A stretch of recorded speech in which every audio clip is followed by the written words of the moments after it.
He's running in Congress to unseat the incumbent Republican Jamie Herrera Butler, and things are looking good for him, not so much for the incumbent. Joining me on the line is Joe Kent. Welcome back to the show. Thanks for having me on. So, new Trafalgar poll is out, and it's been pretty consistent in the polling for you. You are very much ahead of Jamie Herrera Butler, the incumbent Republican Congresswoman. What do you think is behind that big jump? Well, honestly, I'd love to say it's 100% due to my effort. Me and my team have put in a lot of work, trying to get out to every part of the district and talk to as many people as we possibly can. But I also think what's really helping us is just how radical the far left is right now, between Inslee's vaccine mandates and mask mandates and everything that Biden is doing, the full scope of the condition our economy's in. I think that people are very much ready for a change. They realize that this is a fight that's going to affect absolutely every aspect of their lives. And so I really think our message is resonating right now, and that's clear by the polling. Yeah, and there's no doubt that the leftward drift or leap, or however we want to call it, to socialism and far fringe left outfield kinds of ideas has hurt the Democratic Party. I imagine if you were Jamie Herrera Butler, why would she not say, hey, I'm the moderate Republican? Why would that message, you think, not work in your district? I think we've just seen that these moderate Republicans, the so-called moderate Republicans, they just refuse to fight every time that it's critical. And right now, when we have these vaccine mandates being pushed by Joe Biden, they're unconstitutional, they're immoral. Inslee likes to go, all in and even double down on these things, even ahead of Joe Biden sometimes. And Jamie Herrera Butler has said absolutely nothing. And I think it's evident by looking at her FEC report. She takes money from Johnson & Johnson. She takes money from Big Pharma. So she won't go after these special interest groups, and she won't fight when it's key. I mean, that's very clear that she's never made a hard stand against anything until it was time to vote for the unconstitutional impeachment of President Trump. And what should be alarming to everyone, I mentioned this earlier on in the show, you have a ruling coming from a federal judge putting a pause to the new OSHA standards. Suddenly, OSHA is now getting involved in policing vaccine mandates for businesses. And the administration is basically saying, no, you guys should continue to do it, businesses. We want you to continue to do what it is you were going to do under our ruling, which in a lot of ways is similar to when the Supreme Court said no on the eviction moratorium and the administration just moved forward anyway. This should be alarming to anyone, even if someone supports a vaccine mandate. Yeah, absolutely. And where are our lawmakers? There's some that are sounding off about this. But right now, I think we need very clear legislation coming from our lawmakers that say these vaccine mandates are unconstitutional and we will stand in the way. Now, I do realize there's a states' rights issue there and the governors could maneuver around that. But we need to hear from our elected officials. What else are we paying them for, if not to fight on our behalf? And Joe, is that basically your position here? That yes, we know that you're against vaccine mandates. I share that view. But in this case, if the governor did it here, you wouldn't necessarily say that on its face it's illegal. It might be unconstitutional. We can set that aside.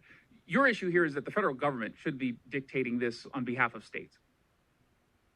Yeah, the federal government and the states, I think it's immoral and illegal on both sides, the federal government or the state government doing it.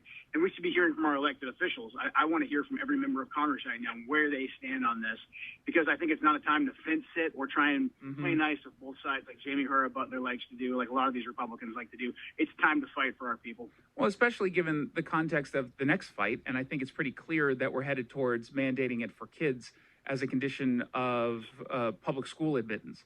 And arguably in the state level, because we already saw this happen with the private schools, Inslee might just mandate it there as well.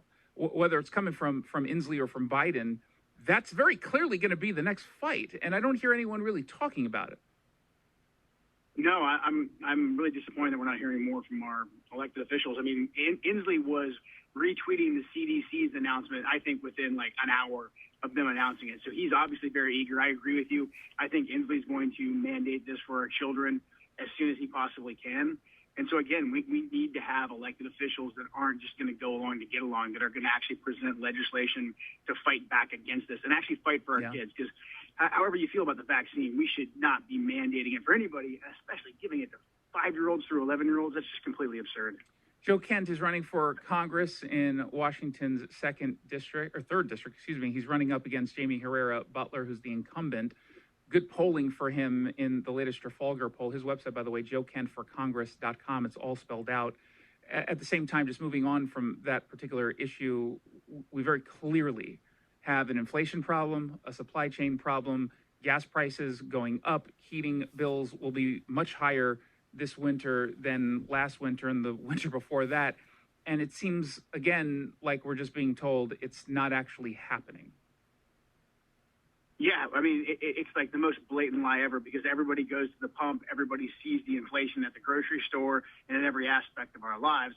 So they're doing, one of two things. They're either treating us like we're stupid and we can't see it, or they're just saying we have to tolerate this and we can't dissent from what the current administration or regime, however you want to look at it, is putting out. But what I think we're seeing right now is that the globalization of shipping all of our manufacturing lines overseas, that experiment has absolutely failed. Not only has it hollowed out the American economy with what it's done to the ability for someone to leave high school and get a decent paying job, it's also made us extremely vulnerable. We're letting the Chinese Communist Party dictate the supplies that we get.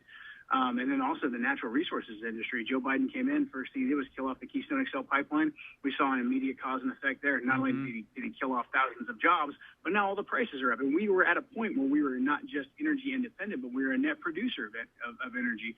So we need to get back to these America First policies of actually building what we need for our economy here locally, and then harvesting our natural resources to support our economy and our people. When it feels like folks on the left really hate to embrace an America First ideal, or at least the ones who are in power right now and the activist community, because they just don't like this country. I mean, even not that we go to Jimmy Kimmel for any sort of political insight, but last night, for example, he said the reason why Kamala Harris's polls are so low as vice president has nothing to do with the fact that she actually doesn't do anything and is really robotic and completely fake, but because this country is sexist and racist, and the left truly believes that, the activists on the left truly believe that about this country.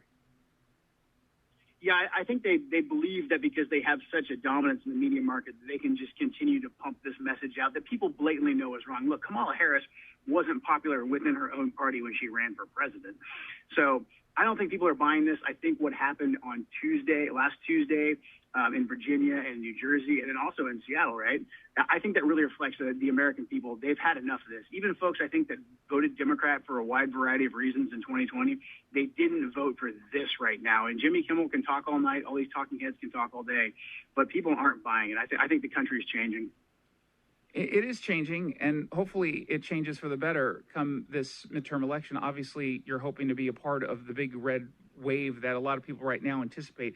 Do you think anything can happen realistically between now and next November that will dramatically shift sort of the prevailing thinking that Republicans are going to do well? Because let's be honest, a year is a long time. It's a long time. The trajectory, though, that the Biden administration is on, they don't appear to be trying to course correct whatsoever. Their job or their goal right now seems to be to double, triple down, and then just hope the media runs enough coverage for them, and they can continue to bring out these old talking points that we're all somehow racist and sexist. And I really think people are sick and tired of those talking points. They're sick and tired of being talked down to, and they want to see results. So, I mean, I guess anything's possible. Could the Democrats turn this around somehow? Maybe, but I just don't see any plan. I don't see it heading in that trajectory, which says it's very bad for the country if we have to endure, and we're only 10 months into this, but if we have to endure another year of this, I mean, it's going to be catastrophic for the nation. So I pray for our country, but I think if things continue to go in this direction, we are going to have a sweeping America First red wave. Yeah, look, I want that to happen. I just hope it doesn't have to get much worse before we actually get to that point. And that's exactly the problem you point out there. It's just a lot of people are going to hurt. A lot of people are going to suffer just in the course of the next couple months going into the new year. And it's a shame, and it's all preventable. All of this is completely preventable. Joe Kent is running for Congress. The website, joekentforcongress.com. Quickly, we got about 30 seconds. No, absolutely. Like you said, this is all man-made. This was all done by the Biden administration, and we can turn it around. We have the ability to do that in this country, bringing back American manufacturing, the Buy American, Hire American. We bring back those policies. We can put our country first. We just have to hire the right leaders, and we can't count on the establishment to do that for us anymore. Well, Joe Kent says he's not one of the establishment, and he is the kind of leader who could bring this country back. JoeKentForCongress.com. Thank you so much for stopping by. Really appreciate it. Thanks so much for having me on. Appreciate it. Of course.